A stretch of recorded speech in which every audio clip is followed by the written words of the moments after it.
அதெல்லாம் எடுக்காதீங்க, வேணாம். உடம்புக்கு அசதி கொடுக்காது எது. அசதியே வராது, நல்ல நினைவுகள் வரும், அசதி வராது. இந்த பையனுக்கு இதை கட்டி கொடுத்தேன், அந்த பையனுக்கு இதை கட்டி கொடுத்தேன், இந்த பையனுக்கு இதை கட்டி கொடுத்தேன், நாங்கள் ரொம்ப டயர்ட் ஆகிட்டோம். அப்போ வந்து தலை வேறு வர மாட்டாங்க, பெண்கள் தலை வேறு வர மாட்டாங்க. இப்போ வெய்ய காலம் வேறு, சும்மாவே ஜாரையாக விழுவோம். அதுக்கு கூட ஆம்பளையை தான் திட்டுவாங்க. யாருக்கு இந்த பக்கம் ஓடுது, அந்த பக்கம் ஓடுது, யார் திட்டுவாங்க? என்ன ஏன் வீடு கட்டி இருக்கிறீ நீ? அவன் பிளாட்பாரத்தில் இருக்கிறான், வீட்டுக்காரன் என்ன கேட்பாங்க? ஆமாம், அவர் வந்து இது வெய்ய காலம் இப்படித்தான் இருக்கும்னு சொன்னாரன்னா போச்சு, அதுக்கு டென்ஷன் ஆகிடும். இந்த மாதிரி டென்ஷன் எல்லாம் குறைச்சிடும். அந்த பையனுக்கு இதை கட்டி கொடுத்தேன், இந்த பொண்ணுக்கு இதை கட்டி கொடுத்தேன்னு சொல்லிட்டு ஒரு 10 மணிக்கு மேலே உக்காந்து நிம்மதியாக சாப்பிட்றது 2 இட்லி யார்? ஆமாம், இந்த நினைவு வந்த உடனே முழுங்க முடியாது, உடனே தனி அந்த 2 இட்லியும் முழுங்கிட்டு அப்புறம் அந்த தவாவை சுத்தம் பண்ணால் அதில் 4 சட்னி ஒட்டுனுக்கலாம். அப்படி ஒரு 4 சாத்தை போட்டு பெரட்டி இந்த மாதிரி பெடஸ்டல் ஃபேன் இருந்தால் போட்டுக்கிட்டு 2 காலையும் ஆட்டிக்கிட்டு அந்த சாதம் அவ்வளோ நல்லா இருக்கும். இந்த சாதம் இந்த டவ்வாவில் பெரட்டின சாதம். அதோட பாருங்கள், அந்த கருவாடு வறுத்து எடுத்து வச்சுட்டாங்கன்னா அந்த எண்ணெய் அந்த அந்த கொஞ்சம் அந்த கருப்பாக இருக்கும். உடனே 2 கரண்டி சாத்தை போட்டு நல்லா பிசைஞ்சு எடுத்து ஒரு 6 உருண்டை போட்டு மீதி ஒவ்வொரு உருண்டை பசங்களுக்கு எடுத்து கொடுத்துரும். அப்புறம் பசி வருமாயா? என்னன்னு கேட்டால் சாப்பிடவே நேரம் இல்லையா. இப்போ சாப்பிடாத அல்லாடுறது யாரு? நாம தான். உடனே ஏம்மா இந்த பாத்திரம் இங்கே இருக்குதுன்னு வீட்டுக்காரன் வந்து கேட்டால் உடனே டென்ஷன் ஆகிடுவோம். அசதி இந்த மந்திர ஸ்லோகமும் நல்ல மனசையும் எடுத்தும். அசதி இருந்தால் முதல்ல யார் வருவாங்க?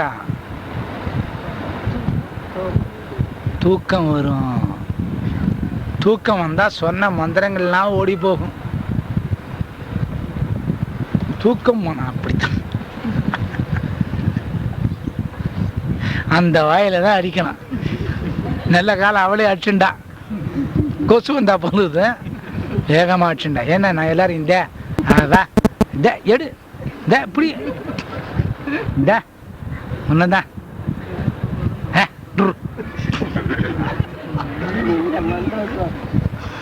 அப்போ அசதியை நீக்கிது.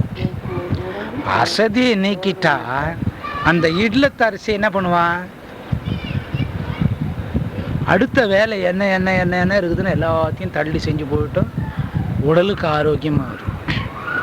இந்த நல்ல நினைவு உடலில் இருக்கக்கூடிய அசதியை நீக்கும்.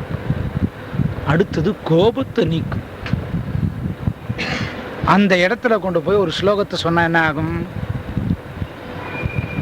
ஆமாம், இன்னும் சாந்தமாகிடும். அதனால தான் ஒவ்வொரு பெண்களும் காலையில் எழுந்து ஒரு 4:30 மணிக்கு எழுந்துக்கணுங்க. தெரியாமல் சொல்லிட்டேன், மன்னிச்சுக்கோங்க. ஒரு 5 மணிக்கு எழுந்துக்கணுங்க. தெரியாமையே சொல்லிட்டேங்க.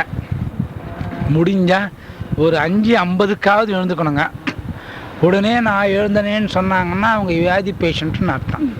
ஏதோ கவலையால் அவங்களுக்கு தூக்கம் வரல, அவங்க மூழ்கிதான் இருக்கணும். ஆனால் பாருங்கள், பகலில் யாரும் நிசப்தமாக டிவி போட்டு அது ஓடிக்கினே இருக்கும், தூங்கிக்கிட்டே இருப்பாங்க. என்னன்னு கேட்டால் அந்த சத்தம் கேட்டால் தான் தூக்கம் வரும். அப்போ அசதி போச்சு, கோபம் போச்சு, 2 போனால் என்ன ஆகுது? உடம்புல சுறுசுறுப்பு. ஒரு 4:30 மணிக்கு எழுந்துக்கலாம், முடியாதவங்க 5:30 மணிக்கு எழுந்துக்கலாம். அப்படியே முடியாத பட்சத்தில் ஒரு 5:50க்கு எழுந்துக்கலாம். அப்படியே முடியாத பட்சத்தில் 6க்கு ட்ரை பண்ணலாம். அப்படியே முடியலன்னா ஒரு 6:30க்கு ட்ரை பண்ணலாங்க. அதுவும் முடியாதுங்க, நாங்கள் ராத்திரி 12 வரைக்கும் ஸ்டார் டிவி பார்த்துட்டு இருந்தோம்னா ஒரு 7க்காவது எழுந்துக்கணுங்க. இதுக்கு மேலே அவங்க இஷ்டம். இந்த 8 மணிக்கு தூங்குறவங்கலாம் இருக்கிறாங்களா எதிர்வாடியில்? என்னன்னு கேட்டால் இன்றைக்கி பள்ளிக்கூடம் லீவுங்களா, 9 மணிக்கு வந்து பகல் 3 மணி வரைக்கும் விளையாட சாடினாங்களாம். 9 கூட தப்பு, தெரியாமல் சொல்லிட்டோம், 9:30. அந்த மாதிரி எழுந்துக்கிற புண்ணியவானுங்க புண்ணியவதிங்கெல்லாம் இருக்குது. இந்த மாதிரி சோர்வெல்லாம் போகும்.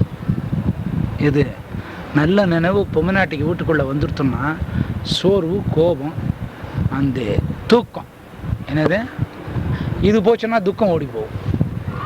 அப்போ அவங்க உடம்புல இருக்கக்கூடிய வரக்கூடிய வைப்ரேஷனே வீட்டுக்காரனை, பசங்களை எல்லாரையும் என்னவா மாற்றிடும்?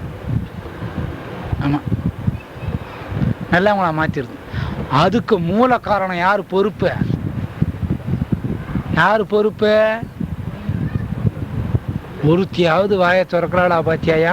ஆம்பளைங்களை கெட்டவனை சொல்லி சொல்லியே பழகிட்டேன் இவங்க கிட்ட. பெண்கள் தான் பொறுப்பு.